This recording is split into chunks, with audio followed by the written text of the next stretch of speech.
दिनेश शर्मा कह रहे हैं कि प्रणाम गुरुदेव, क्या शक्तिपात जैसा कुछ होता है और इसका उपयोग गुरु कब करता है?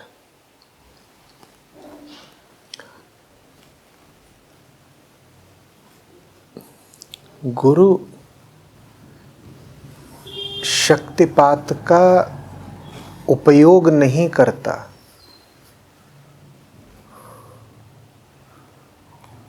गुरु का कोई उपकरण, कोई अस्त्र, कोई विधि नहीं है गुरु की शक्तिपात। गुरु की उपस्थिति काफ़ी होती है तुम्हारी भी शक्ति को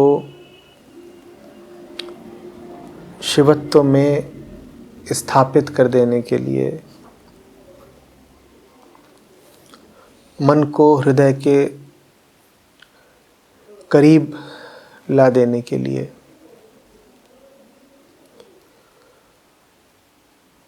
जब तुम कहते हो गुरु ने शक्तिपात किया, तो तुम कर्ता बना देते हो गुरु को।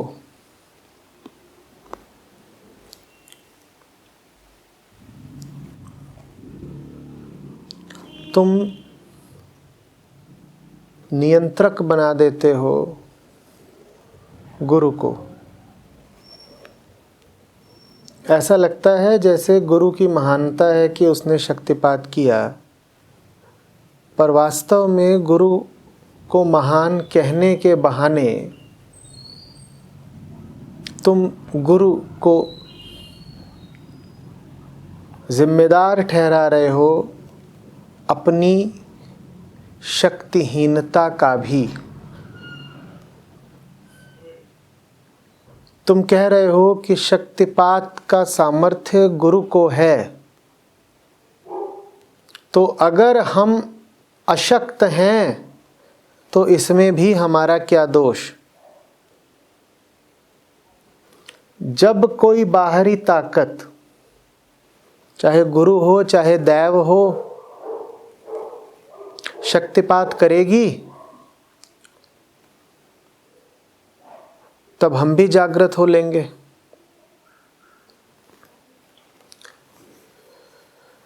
तुमने तो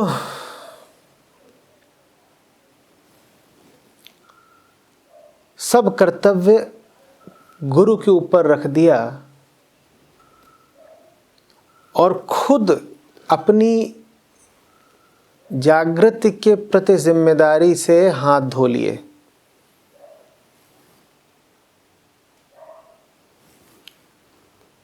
बड़ी मोहक लगती हैं ना तस्वीरें, जिनमें दर्शाया गया होता है कि कैसे गुरु अपने आसन पर बैठा है और शिष्य सामने नीचे।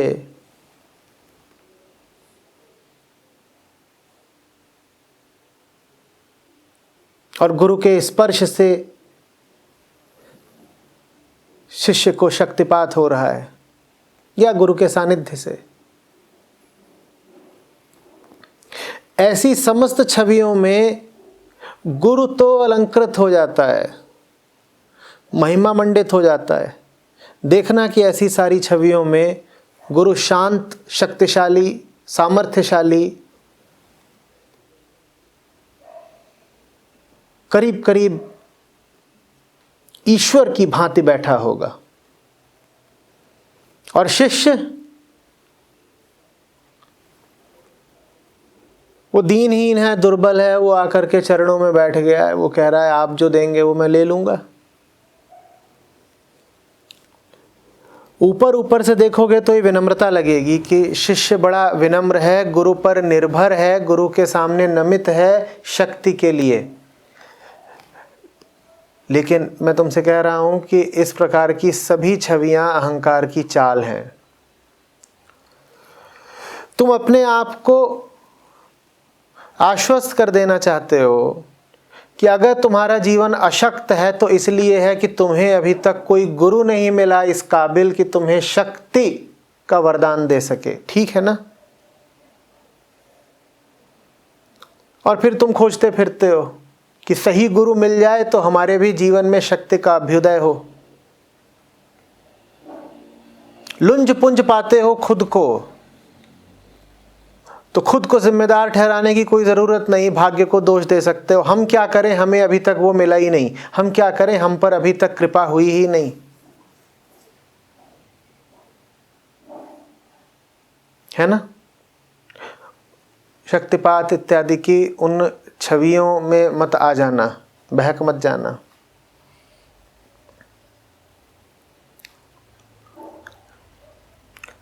गुरु भी उपलब्ध है, शिव भी उपलब्ध हैं, शक्ति भी उपलब्ध हैं। तुम्हें चाहिए ही ना हो तो कोई क्या करे? किस शक्तिपात की बात कर रहे हो? शक्ति तुम्हारा दरवाजा खटखटाती है, तुम दरवाजा खोलते नहीं। तुम किस शक्ति की आशा रखते हो जो तुम्हें मिल नहीं रही?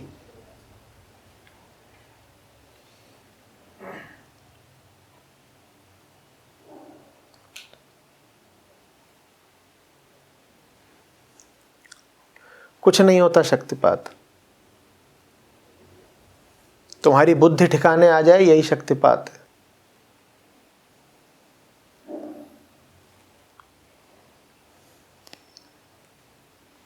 तुम ये फैसला कर लो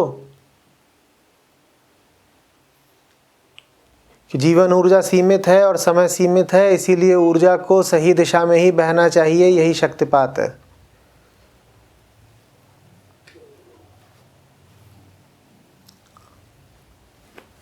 शक्तिपात कहो, बोधपात कहो, सत्यपात कहो, सब एक ही बात है। सच्चाई के अनेक रंग नहीं होते। मन के बहुत रंग हैं, सत्य के नहीं।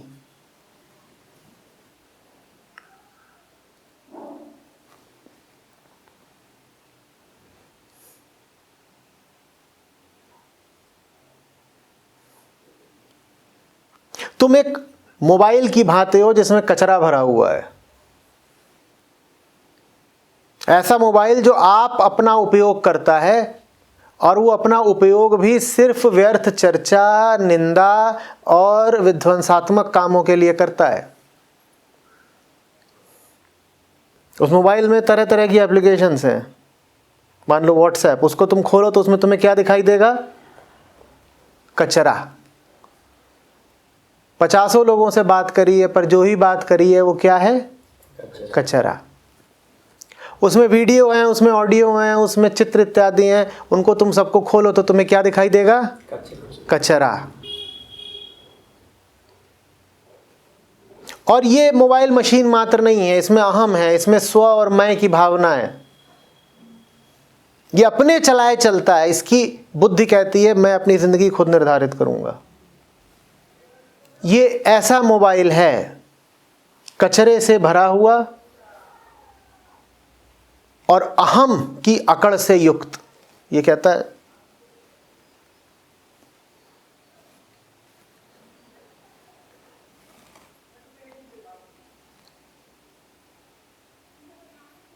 अभी मोबाइल डिस्चार्ज होने लगता है,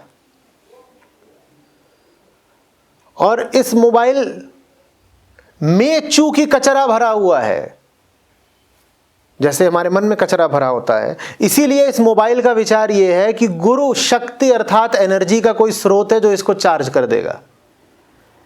यह है तुम्हारे शक्तिपात की प्रचलित अवधारणा कि हम हैं कचरे से भरे हुए मोबाइल और गुरु का काम है हमें चार्ज कर देना, ताकि हम पुनः अपने कचरे में लोटपोट हो सके।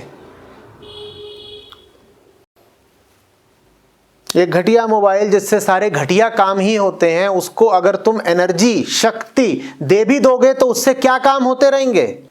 घटिया ही काम होते रहेंगे ना। तुम इसी तरह का शक्तिपात चाहते हो तुम चाहते हो कि तुम्हारा मोबाइल वही सब कुछ करता रहे, अर्थात तुम्हारा जीवन वैसा ही चलता रहे जैसा चल रहा है। बस वैसा ही जीवन जीने के लिए तुम्हें शक्ति, ताकत और मिल जाए। गुरु को तुम चार्जर समझते हो। गुरु चार्जर नहीं होता, गुरु बम होता है। शक्ति वो जरूर देता है, पर वो शक्ति ऐसी नहीं देता कि तुम्हारा मोबाइल चार्ज हो जाए। वो शक्ति ऐसी देता है कि तुम्हारा मोबाइल फटी जाए, फूकी जाए। फिर तुम्हें बड़ी चोट लगती है, तुम कहते हो हम तो गए थे कि हमें चार्ज कर दें।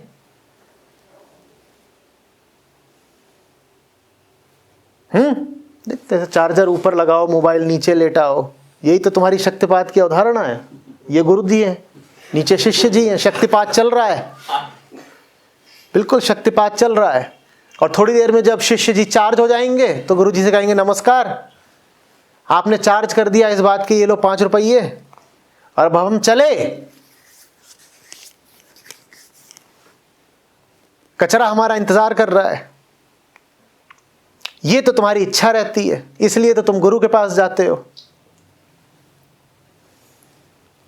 बेकार की बात, बिल्कुल बेकार की बात।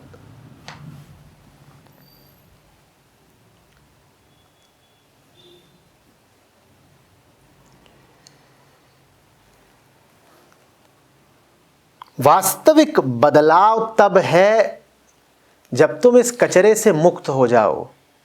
इसी कचरे को और चार्ज देने से, इसी कचरे को और बल और शक्ति देने से तुम्हें क्या हासिल हो जाना है, बोलो।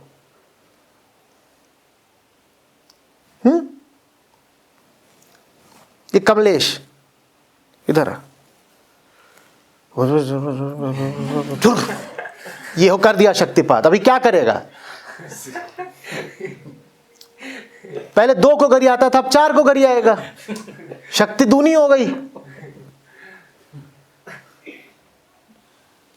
पहले दिन में 2 गलतियां करता था, अब 4 करेगा, क्योंकि है तो ये कमलेश ही ना। तुम करोगे क्या शक्ति का?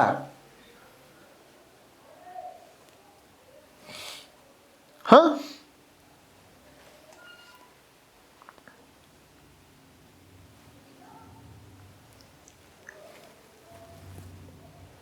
मोहल्ले में घूम रहा है चंपक चोर, और चंपक चोर के पास है लूना,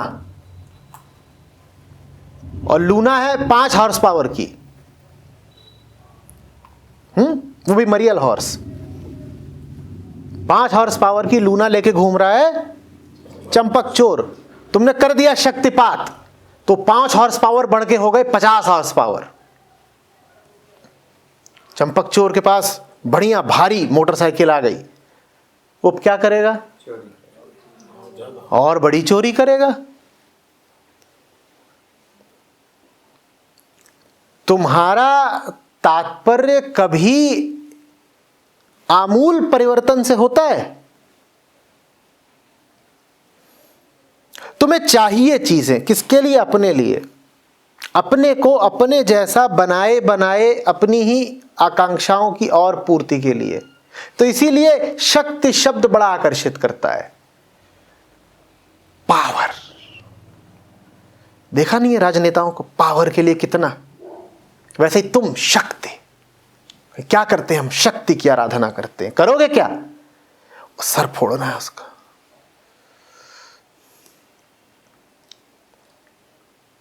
शक्ति का अर्थ है वो जो बदलाव लाए।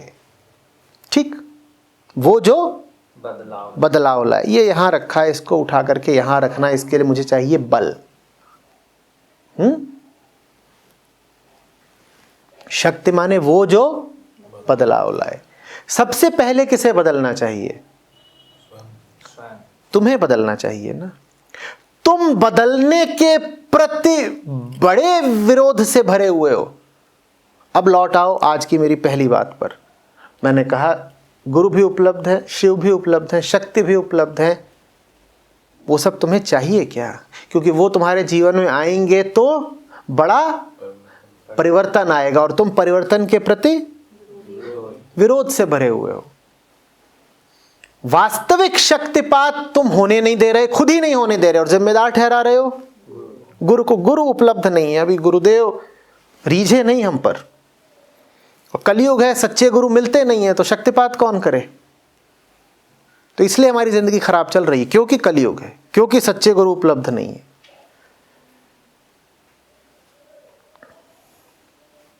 तुम खुद वास्तविक परिवर्तन के बहुत खिलाफ हो। तुम वास्तविक परिवर्तन के लिए तैयार हो जाओ, इसी का नाम शक्तिपात होता है। अन्यथा कोई जादू, कोई चमत्कार नहीं होता शक्तिपात। भूल जाओ ये सब किस्से कहानियां तुमने पढ़े हैं, बेकार की बातें।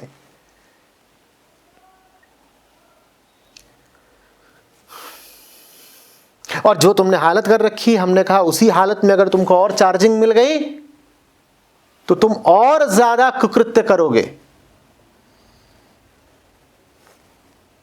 कोई मरने मारने को तैयार हो, हाथ में लठ लिए हो, तुम उसको बंदूक दे दो तो तुमने बड़ा भलाई का काम किया।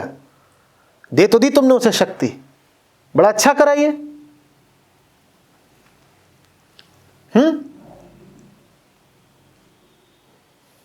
शिव जी हैं यहां, ये बेचारे भी कई बार फंस चुके हैं। आशुतोष हैं, बड़े भोले, जल्दी मान जाते हैं। तो कई बार राक्षसों ने इनसे वरदान ले लिए, दे दी इन्होंने शक्ति, उन राक्षसों ने फिर मचाया हाहाकार। देवता दौड़े आए, त्राहिमाम ये क्या कर दिया आपने, किसको शक्ति दे दी? समझना बात को, किसको शक्ति दे दी? और फिर भोले बाबा को खुद ही यत्न करके रूप धर के जाना पड़ा ऐसे राक्षसों के संहार के लिए। बात यह नहीं है कि शक्ति और बढ़े, बात यह है कि शक्ति किसकी बढ़ा रहे हो, तुम्हें शक्ति क्यों चाहिए, किस उद्देश्य से चाहिए। कहीं ऐसा तो नहीं कि शिव से शक्ति लेकर के शिव के ही विरोध में खड़े हो जाओ। यही किया था राक्षस ने, याद है ना, भस्मासुर। फिर विष्णु गए थे मोहिनी बन के। कैसे मरा था याद है कुछ? किसको याद है? डांस करने का। हाँ, कैसे नृत्य करवाया था अपने, चलो याद है। गलत हाथ में अगर शक्ति पड़ गई तो जिसको मिली है वो अपना भी नाश करता है, समूचे जग का भी नाश करता है, और तो और जिससे शक्ति मिली है उसी के खिलाफ शक्ति को इस्तेमाल करने लग जाता है। राक्षस ने सारी ताकत किससे पाई? और वो शिव के ही खिलाफ खड़ा हो गया। तुम ऐसी शक्ति चाहते हो या वास्तविक बदलाव यह है कि भीतर जो राक्षस है उसको निकाल बाहर करो? बताओ, आ रही बात समझ में?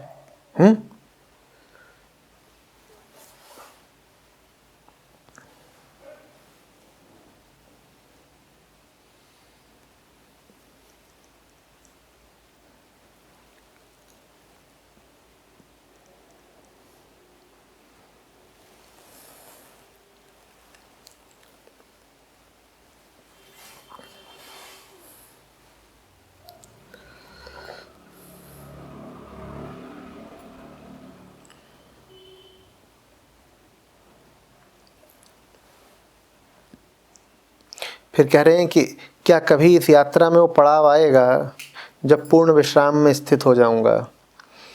अब इस यात्रा से थकान और ऊब होने लगी है। आध्यात्मिक यात्रा की बात कर रहे हो या जीवन यात्रा की?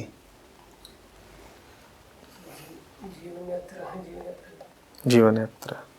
तो जीवन यात्रा में तो पड़ाव आ ही जाएगा, काहे को परेशान हो।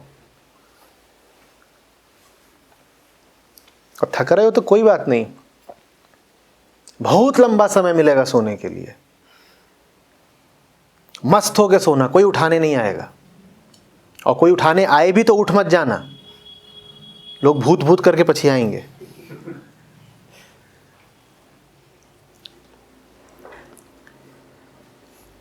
जीवन यात्रा में थकान की शिकायत करने का क्या प्रयोजन? यहां बहुत लंबी यात्रा किसी को दी ही नहीं जाती। लोग हाथ जोड़ के कहते हैं हमारी यात्रा थोड़ी और चलने दें। पर वो जो मेरा दोस्त है भैंसे वाला, वो खड़ा रहता है बिल्कुल बैरियर लगा के, कहता है तुम्हारी यात्रा यहीं पे समाप्त हुई, नीचे उतरो। तुम कह रहे हो यात्रा बड़ी लंबी है, थकान हो रही है। अभी जल्दी ही वो दिन आएगा जब तुम कहोगे कि काश ये यात्रा थोड़ी सी और लंबी हो जाती। और भैंसे वाला मानेगा नहीं, वो कहेगा बस अब यही है, उतरो। तो जीवन यात्रा का तो बात ही खत्म हो गई बात। अब आध्यात्मिक यात्रा कह रहे हो ऊब होने लगी है, थकान होने लगी है। तुम पूरी तरह अगर थक ही जाओ संघर्षों से तो भी तुम समर्पित हो जाओगे।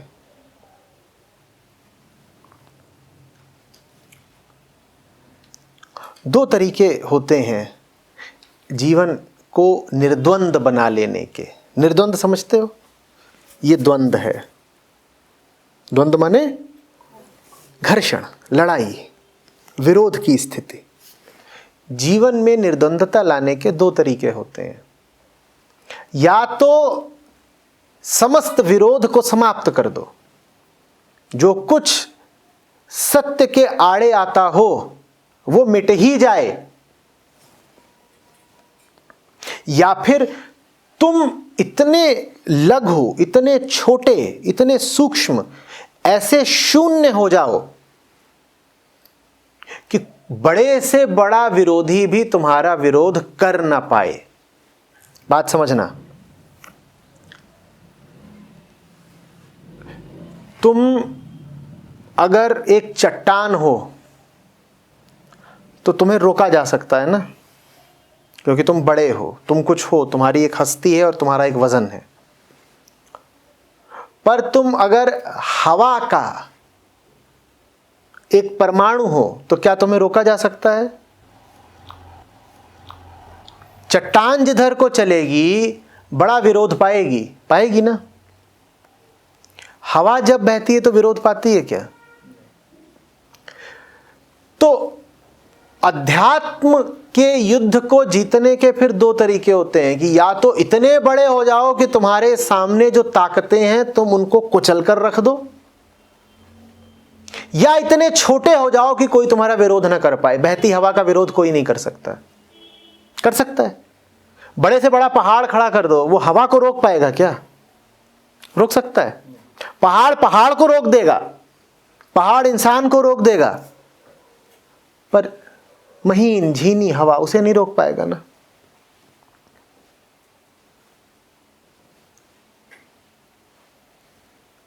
तुम उबने लगे हो, थकने लगे हो, तुम मिटते जाओ, फिर तुम शून्य होते जाओ, तुम हवा जैसे होते जाओ, तुम तरल होते जाओ, जीवन निर्द्वंद होता जाएगा।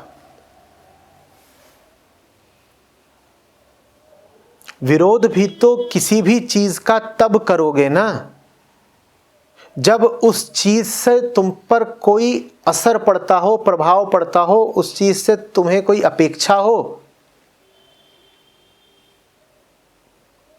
कोई वजह ही थी कि कबीर साहब ने कहा हारे को हरि नाम, हारे को हरि नाम।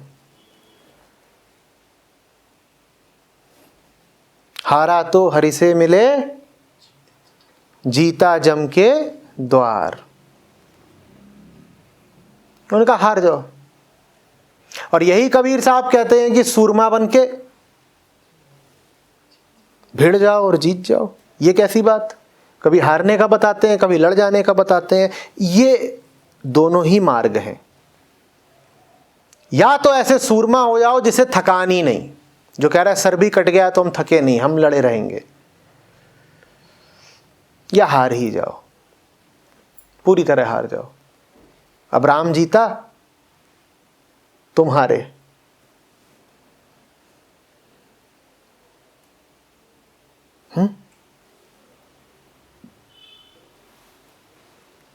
सुना है ना, तेरी हार अभी नहीं है, तेरी हार उदासी मन काहे को रे। उसी के हाथ में नैया और उसी के हाथ में पतवार। तो तेरी हार भी नहीं है, तेरी हार। ऐसे ही हो जाओ, फिर निर्विरोध जियोगे।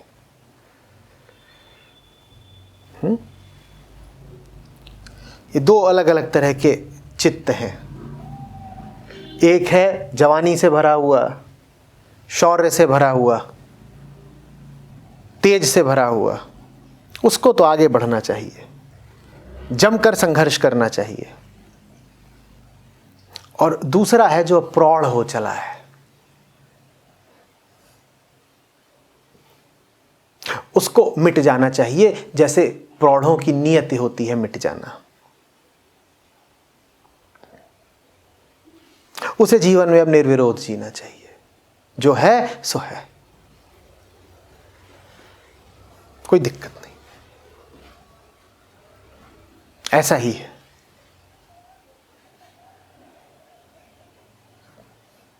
बीच के मत बने रहना बस। बीच वाला वो होता है जो कभी हारा कभी जीता, जिसे कुछ अच्छा कुछ बुरा लगता है, जिसे कुछ पसंद कुछ नापसंद होती है। या तो अभी ये ठाने रहो कि जो कुछ होगा सब हमारी पसंद से होगा, और पूरी कोशिश करके देख लो।